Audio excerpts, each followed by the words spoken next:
ஒரு மத்திய அரசு அலுவலகத்தின் மதிய உணவு இடைவேளையில் சாப்பிடும் பொழுது கமலாவை பார்த்து விமலா சொன்னாள்.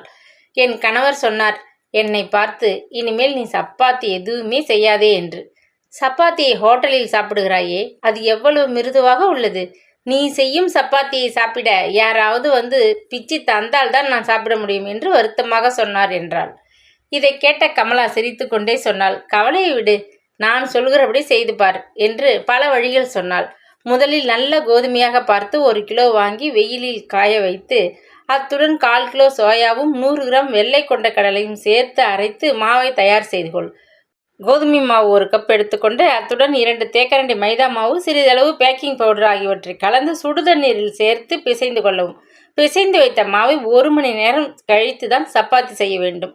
1 கிண்ணம் மாவுக்கு 1/2 கிண்ணம் தண்ணீர் சேர்த்து மாவை பிசைந்தால் சப்பாத்தி மிருதுவாக இருக்கும்.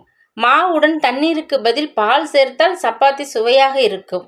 பிரெட் துண்டுகளை தண்ணீரில் நனைத்து மாவுடன் சேர்த்து பிசைந்தால் மிருதுவான சப்பாத்தி கிடைக்கும். சப்பாத்தியை மெல்லிதாக திரட்டாமல் சற்று கனமாக திரட்டவும். திரட்டிய சப்பாத்தியை சிறிது எண்ணெய் தடவி 2 முறை திருப்பி போட்டு பின் ஒரு துணி கொண்டு மேலாக அழுத்தினால் சப்பாத்தி உப்பி வரும். சுவை விரும்புவோர் சப்பாத்தி மாவுடன் சர்க்கரை, வாழைப்பழம், தயிர் ஆகியவற்றில் ஏதேனும் ஒன்றை சேர்த்து மாவினை பிசைய சப்பாத்தி ருசிக்கும். ஃப்ளேக்ஸீட் என்று ஆங்கிலத்தில் அழைக்கும் ஆழி விதையை வறுத்து பொடியாக்கி இதில் 1/4 தேக்கரண்டி பொடியை 1 கிண்ண கோதுமை மாவுடன் சேர்த்து பிசைந்தால் சப்பாத்தி நீண்ட நேரம் மிருதுவாக இருக்கும்.